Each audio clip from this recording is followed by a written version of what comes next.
அமரேசா, அண்டத்தை பிளக்கும் அணுகுண்டு ரகசியத்தை அந்த மனிதனிடமிருந்து அதிவிரைவில் நாம் அறிந்து கொள்ள வேண்டும். அது மட்டுமல்ல, அசுரர்கள் யாரு கண்ணிலும் தெம்படாமல் அவனை பதுக்கி வைக்க வேண்டும். கவலை வேண்டாம், அவனை சுற்றி பலமான காவல் போட்டு இருக்கிறேன். அமர உலகத்தை தாண்டி அவனால் ஒரு அடி கூட எடுத்து வைக்க முடியாது. வணக்கம் சார். வாருங்கள் வாருங்கள், இப்படி உட்காருங்கள். என்ன அடிதடி சமாச்சாரம் நடக்குது? வேறொன்றும் இல்லை, நீங்கள் நாட்டியம் ஆடிய போது காலால் அடி போட்டீர்களே, அதை பற்றி பேசிக் கொண்டிருந்தோம். வேறொன்றும் இல்லை. ஓஹோ, இவங்கெல்லாம் யாருங்க? இவர் குபேரன். ஓ, வணக்கம் வணக்கம். இவர்தான் குபேரங்கிறதா? இவருக்கு நம்ம வீட்டுல விருந்து வைக்கலாம்னு பாக்குறேன். நிறைய அவர்கிட்ட இருக்கு, கொஞ்சம் அப்படி அபகரிச்சுக்கலாம். அவர் யாருங்க? இவர் வந்து வருணா. வருணா, மழைக்கு அதிகாரி. வணக்கம். என்னையா நீங்க எப்படி கவனிக்காம இருக்கிறீங்க? கொட்டுனா ஒரேடியா கொட்டுறீங்க, இல்லைன்னா அது திசையை எட்டி பாக்குறது இல்ல. சார், இந்த திருநெல்வேலி சைடுல கொஞ்சம் வறண்டு கிடக்கு, கொஞ்சம் கொட்டிட்டு வாங்கலாம். அவர் யாரு? இவர் தான் அக்னி. அங்கே இருக்கட்டும், அங்கே இருக்கட்டும். நெருப்பா? அடாடாடா, இந்த மனுஷன் கொஞ்சம் அக்கிரமம் பண்றாருங்க. என்ன? அடுப்புல உலைய வச்சு அரிசியை களைஞ்சு போட்டுட்டு நம்ம ஊர்ல இருக்கிறவங்க எல்லாம் சினிமா பார்க்க போயிடுவாங்க. அவங்க வரத்துக்குள்ளார வடிச்சு கடிச்சு வச்சிருந்தாலும் வந்தவன திங்கிறதுக்கு தோது. அதை தீச்சு கெடுத்து விடுறாருங்க, ராத்திரி பூரா பட்னி. கொஞ்சம் கவனிச்சுங்க. இவர் தான் வாயு. வாயு? ஆமா. வாயுங்கிறது இவருதானா? ஐயோ, பொல்லாத மனுஷங்க இந்த ஆளு. என்ன அப்படி சொல்றீங்க? நம்ம வீட்டுக்கு பக்கத்துல ராமசாமின்னு ஒருத்தன் இருக்கிறான். சரி. 6 மாசம் ஆச்சு அவன் இடுப்புல இவர் ஏறி உட்கார்ந்து. அன்னைக்கு வளைஞ்சவன் நிமிரவே இல்லைங்க. பல ஊசி போட்டு பாக்குறான், ஒன்றும் நடக்கல. அது மட்டுமா, இந்த ஆளு புயல்னு பேரை மாத்திக்கிட்டு எங்க பக்கத்துல பட்டுக்கோட்டை அறந்தாங்கின்னு நல்ல செழிப்பான இடம், அந்த இடத்துல வந்து அடிச்சு திம்சம் பண்ணி ஆயிரக்கணக்கான குடும்பத்தை சோத்துக்கு வழி இல்லாம நடுத்தர்ல நிக்க வச்சு விட்டாரு. அந்த நிமிஷம் மட்டும் நம்ம ஜனங்க கிட்ட ஒரு மாட்டி இருந்தாரு, சக்க புளி புளிஞ்சிருப்பாங்க. வேண்டாம், அதெல்லாம் தப்பு. சரி, அது இருக்கட்டும். அணுக்குண்டை பற்றி நீங்கள் சொன்னவைகளை இவர்களிடம் சொன்னேன். நம்ப மறுக்கிறார்கள். நம்ப மறுக்கிறாங்களா? நம்பாதவங்க கிட்ட நான் ஏன் உட்கார்ந்து கத்திக்கிட்டு இருக்கணுங்கிற? நம்புற ஆளா பார்த்து நம்பாமல் ஒன்றுமில்லை. நீங்கள் என்னிடம் கூறிய அந்த அணுக்குண்டு விஷயத்தை பற்றி இவர்கள் நேரில் பார்த்து தெரிந்து கொள்ள வேண்டும் என்று ஆசைப்படுகிறார்கள். சரியா போச்சு. அவ்வளவு ஈஸியில தெரிஞ்சுக்க பாக்குறாங்களா? எங்க பூலோக வாசிங்க அந்த ரகசியத்தை தெரிஞ்சுக்கிறதுக்காக லட்சக்கணக்கான ரூபாய்களை செலவு பண்ணி பல ஒற்றர்களை அனுப்பிச்சு வச்சு பாக்குறாங்க. ஒண்ணும் நடக்கல. நான் தருகிறேன் 1 கோடி ரூபாய். ஐயா, 1 கோடி ரூபாய் நீங்க கொடுப்பீங்க, எனக்கு என்ன அதுல மிஞ்சும்? ஏன் மிஞ்சாது? எங்க பூலோகத்துல வருமான வரி, லாப வரி, அமுத லாப வரின்னு பல வரிகள் இருக்குது. இத பிப்ரவரியில கணக்கு தீர்த்து கொடுத்தா ஜனவரி கூட மிஞ்சாது. ஓஹோ, 2 கோடி ரூபாய் தருகிறேன். இது அதை விட டேஞ்சர். 4 தலைமுறையா நாயா அலைஞ்ச உனக்கு திடீர்னு 2 கோடி ரூபாய் எப்படிடா வந்ததுன்னு அரசாங்கத்துல எங்களை கணக்கு கேட்பாங்க.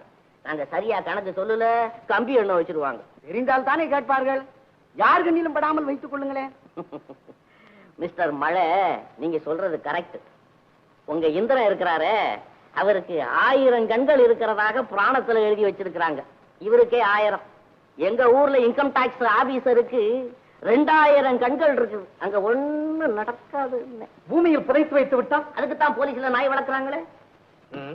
இவ்வளவு கஷ்டம் இருக்கும் பொழுது உங்களுக்கு வேற எதைத்தான் நாங்கள் கொடுப்பது? அப்படி சப்ஜெக்டுக்கு வாங்க. எங்களுக்கு வேண்டியது அணுக்குண்டு ரகசியம். எனக்கு வேண்டியது என் மனைவி மீனாட்சியின் உயிர். இறந்தவர்களுக்கு உயிர் கொடுக்க எங்களால் முடியாதே. எம்பெருமான் மகாவிஷ்ணு ஒருவரால் தான் முடியும். இத பாருங்க, நீங்க மகாவிஷ்ணு கிட்ட சொல்லுவீங்களோ இல்ல மகிஷாசுரன் காலில் விழுவீங்களோ எனக்கு தெரியாது. 24 மணி நேரத்துக்குள்ளார காரியம் நடந்து தீரணும். இல்ல இந்த அணுகுண்டு ரகசியத்தை வேற ஒரு அரக்கன் கேட்டுக்கிட்டு இருக்க, அவங்கிட்ட நான் சொல்லி போடுவேன். வேண்டாம் வேண்டாம், உங்கள் ஆசையை நிறைவேற்ற நாங்கள் வேறு வகையில் ஆலோசிக்கிறோம். ஆலோசனைக்குரிய நேரம் 24 மணி நேரம். தேவேந்திரா, என்ன செய்வது? இறந்தவளை உயிர்ப்பிக்க சொல்லிவிட்டானே. அதுதானே, அது நம்மால் எப்படி முடியும்?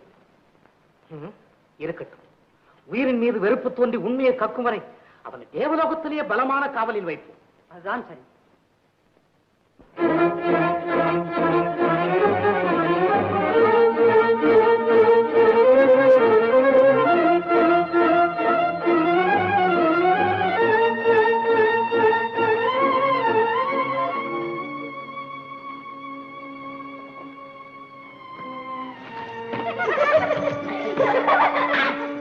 வாருங்கள் வாருங்கள், உங்களுக்காக தான் காத்துக் கொண்டிருக்கிறோம். வாருங்கள் வாருங்கள் வாருங்கள் வாருங்கள். நில்லுங்க நில்லுங்க நில்லுங்க, வரிசையா நில்லுங்க, வரிசையா நில்லுங்க. நின்னீங்களா? வரிசையா நின்னீங்களா? ரெடி. தலையில கைய வச்சுங்க, இடுப்புல ஒரு கைய வையுங்க. வச்சீங்களா? ரெடி. 1 2 1 2 1 2 1 2 ஒன்று ஒன்று ஒன்று ஒன்று போகுது பாரு 2 மண்டு மண்டு மண்டு. சுந்தர், என்ன இதெல்லாம்? எனக்கு கொஞ்சம் கூட பிடிக்கல. ஏன் சும்மா நிக்கிறீங்க? ஆடுங்க ஆடுங்க. ஐயோ, இதெல்லாம் இன்ஜின் இல்லாத ரயில் பெட்டி மாதிரி போறாளுங்களே, எங்க இடிச்சிட்டு விழுறாளுங்களோ தெரியும். வாங்க நாம போலாம்.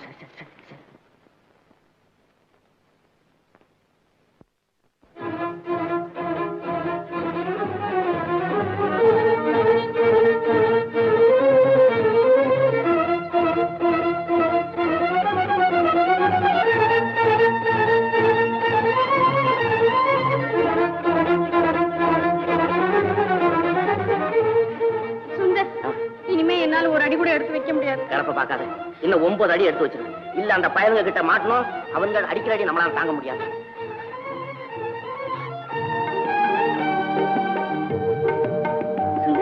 அது என்னது?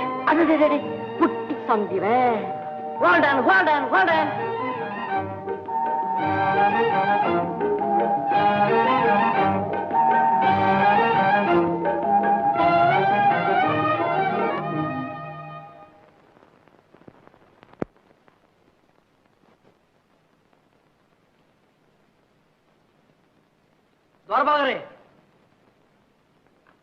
அதோ பார்த்தீரா, ஒரு புதுவிதமான வாகனத்தில் 2 மாதர்கள் நம் வைகுண்டத்துறைக்கு வருகிறார்கள்.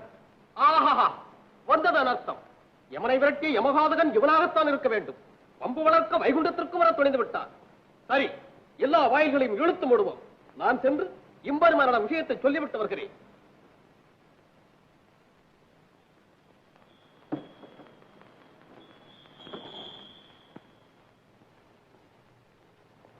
என்னடா அது? திருப்பதியில தான் மணி பிரகாரம் கதவு திறக்கிறாங்கன்னா இங்கேயும் அப்படியே இருக்கு. அங்க இருக்கிற பகவான் தானே இங்கே இருக்கிறாரு. கரெக்ட்.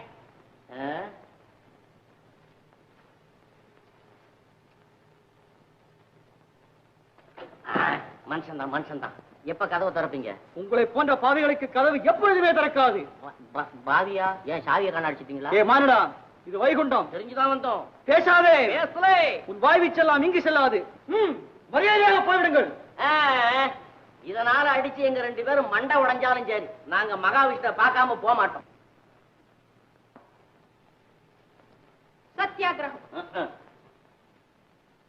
அப்படியா? அந்த மானிடன் இங்கும் வந்து விட்டானா?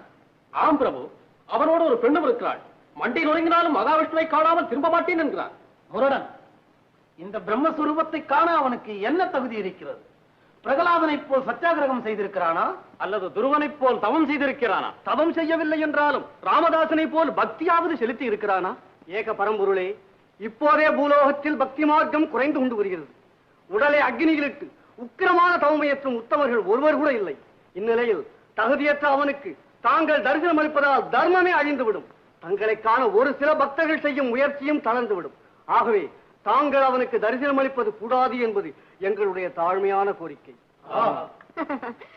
நீங்கள் எல்லாம் வைகுண்டவாசிகள், அதாவது சதா எங்கள் அருகிலேயே இருப்பவர்கள். சுட்ட சட்டி சட்டுவம் கரிச்சுவை அறியாது, அது எப்படி பொய்யாகும்? சகோதரர்களே, வந்திருப்பவன் பக்தன் அல்ல, யோகி அல்ல, ஞானியும் அல்ல. ஆனால் அவர்களுக்கெல்லாம் மேலாக பலன் கருதாமல் பாமர மக்களுக்கு பரிவோடு தொண்டாற்றிய ஒரு புனிதமான தொண்டன். புரியவில்லையே அம்மணி. புரிந்து கொள்ளுங்கள். உடலை தீயிலிட்டு உக்கிரமான தவமையற்றுபவனை விட ஒன்று மரியாதை ஏழை மக்களுக்கு எவன் ஒருவன் உள்ளன்போடு பாடுபடுகிறானோ அவன் உத்தமன், பக்தன், ஞானியும் அவனுக்கு நிகராக மாட்டான். லோகமாதா, புலன்களை அடக்கி புனித தவமியற்றும் யோகிகளை விட புது தொண்டன் உயர்ந்தவன் என்கிறீர்களா? சந்தேகம் என்ன? தான் மட்டும் வாழ வேண்டும் என்ற தன்னல நோக்கத்தோடு தவமையற்றுகிறான் யோகி. உயிரினங்களுக்கெல்லாம் இன்பம் கிட்ட வேண்டும் என்ற உன்னத நோக்கத்தோடு பணியாற்றுகிறான் தொண்டன். அது மட்டுமல்ல, எல்லா உயிர்களிலும் நானே நிறைந்திருக்கிறேன் என்று பகவத்கீதையில் பறைசாற்றிருக்கிறார் பரந்தாமன். தனிப்பட்ட ஒரு கோவிலுக்கு செய்யும் பூஜையை விட இவரே நிறைந்திருக்கும் அந்த நடமாடும் கோயில்களுக்கு ஜாதி மத பாகுபாடின்றி எவன் ஒருவன் பாடுபடுகிறானோ அவன் ஆண்டவனை நினைக்க வேண்டும் என்பதல்ல, ஆண்டவன் அவனை நினைத்துக் கொண்டிருக்கிறார். அந்த தொண்டனுக்கும் தொண்டனாகி விடுகிறார். அத்தகைய தூய தொண்டர்களில் ஒருவனே இப்பொழுது வந்திருக்கிறான். திறந்து விடுங்கள் கதவை.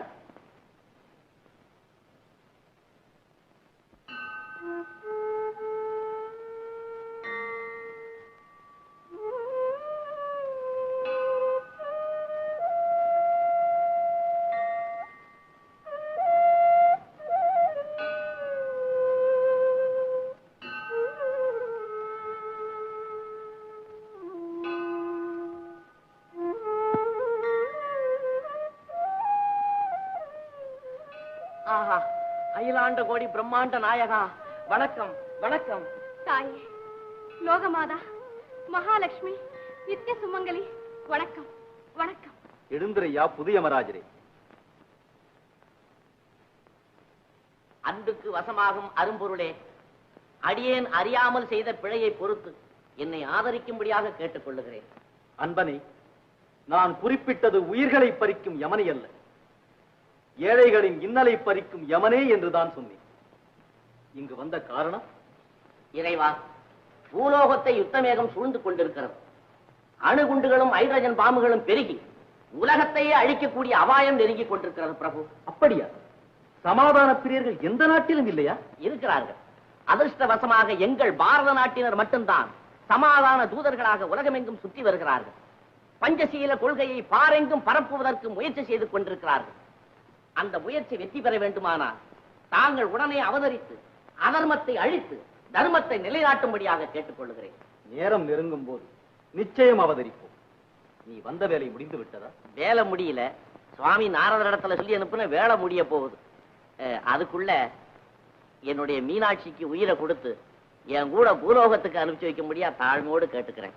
தொண்டனே, நீ கேட்கும் வரம் உலக நியதிக்கு விரோதமாயிற்று.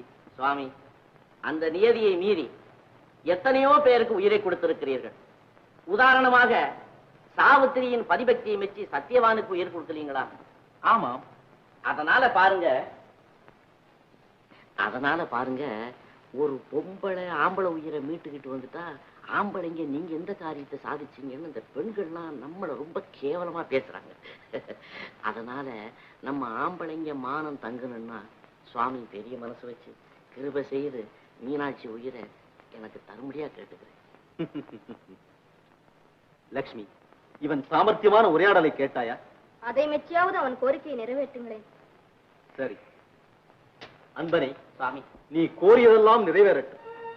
நீ மீனாட்சியை அழைத்துக் கொண்டு பூலோகத்திற்கு போய் வள்ளுவன் வாசுகியும் போல் குடும்பம் நடத்தி காந்தியும் கஸ்தூரியும் போல உலகத்திற்கு தொண்டு செய்கிறோம். வாழ்க பல்லாண்டு. வளர்க மாங்கல்ய பாக்கி. வணக்கம் சுவாமி. வணக்கம் தாயே. வணக்கம் தாயே.